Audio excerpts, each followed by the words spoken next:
Hey everybody, welcome to an advanced Photoshop CS6 tutorial where we are going to go over how to use content-aware scaling to do some pretty advanced scaling techniques. And it's actually really easy, but some people don't know what content-aware scaling is, so whatever. And my name is Buddy Blackford, so let's start getting in on this tutorial. What content-aware scaling does is it looks at your image and sees what the important parts are. So it's going to look at this image and see that this lifeguard tower is the important thing in the image. And when it scales the image, it's going to try to keep this the same size while using stuff like the sky and the sand and stuff. Those are going to be scaled or cropped out or whatever it does. So let's start with this now. Now you can either make a selection, and you can edit the selection that you made, or you can edit the whole entire picture. So what we're going to do first is edit the whole entire picture so you can see what's going on. So the first thing I want to do though is show you what it does when it scales on its own. So I'm going to hit Control T to bring up my free transform, and when I scale it like this, you can see how this guard tower gets skinny and everything gets smushed together and all that jazz. I'm going to hit cancel up here. We're going to cancel that, and we're going to go to content aware scaling. So let's go to edit and come down here to content aware scale. Alt Shift Control C if you want to use that. So watch what happens now when I go to scale from the same exact side. Look at the sand and how it kind of like meshes together, and the same as the water. And now you notice that the guard box for the lifeguard box there, or whatever it is, the lifeguard tower, I guess, that's the same size. And content aware scaling recognized that is the same size. Now it's starting to crush in a little bit where it can by trying to, but it still tries to keep the decent size. Now when you get to something like this, you can see that some of the legs are broken in half and stuff like that where it tried to scale, and then the roof is like distorted a little. So you can't go like all out right next to it and try and keep the size. You would just use a crop tool for that, obviously. But you can scale part of the image and still keep the size of your lifeguard tower. So that's really cool.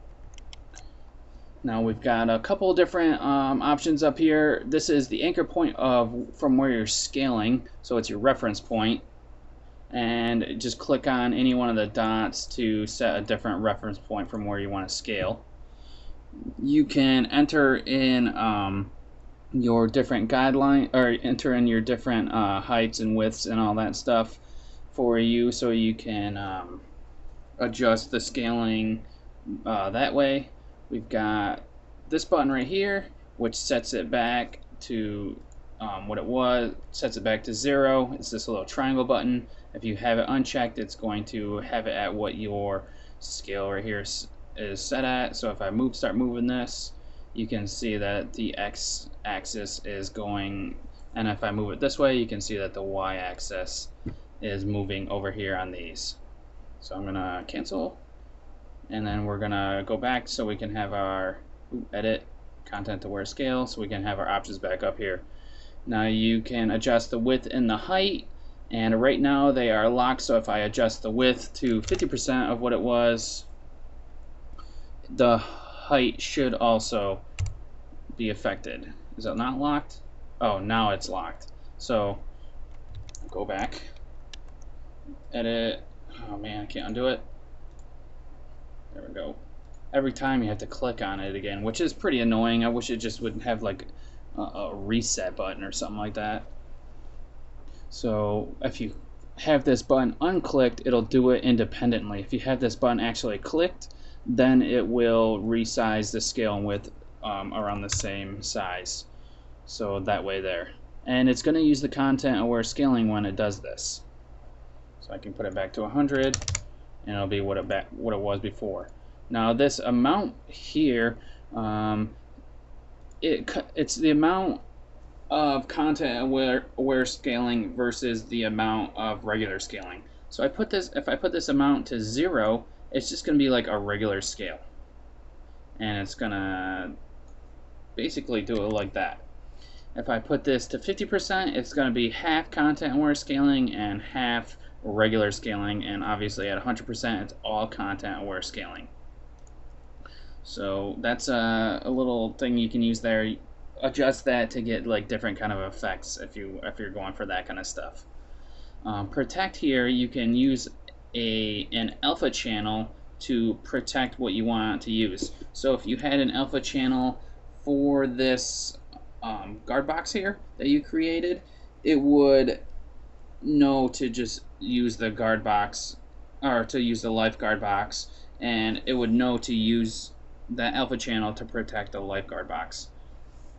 If you don't know what an alpha channel is, I suggest you look it up, but it's basically a black and white image where the white part is what is masked out or what you want to keep, and the black area is pretty much what you don't want to keep. It's hard to explain just without any like tools or anything like that. It's one of the harder things to explain in graphic design or motion graphics or anything like that. So I suggest that you go in and look that up. Just type in alpha channel definition in Google, and it'll give you probably like a Wikipedia site that you can look it up. Thank God for Wikipedia. The next button we have is protect skin tones. So that's this little person right here. And if you have people in your image, it's going to know to protect those people because they have skin tones on there. So it's going to preserve those areas. Now these buttons over here, this button with this the no sign here, that's to cancel your whatever you're using, and I did that a few times within this tutorial. And the check mark here is to commit to the changes that you did. Another button for the check mark is just pressing enter. So that's how you use the content aware scaling. It's an advanced scaling technique that's really easy to use. So go ahead and just like use that to make your images cool and keep your important stuff intact without having to crop your image or something like that. It's a little bit like cropping, but not so much. Say you had two people standing on the opposite side of each other in a photo. One person's on the far right, one person's on the far left, and you wanted to content aware scale it so those two were closer together, but you don't want to crop out the middle because then it's just going to look stupid. So you just content aware scale them together, and it looks like they're closer in the image. So that's how you do it. So we'll see you guys in the next tutorial, where I'm not sure what we're going to be going over, so I'm not going to say. So, but I appreciate you guys watching through the tutorial series. Have a good one, everybody.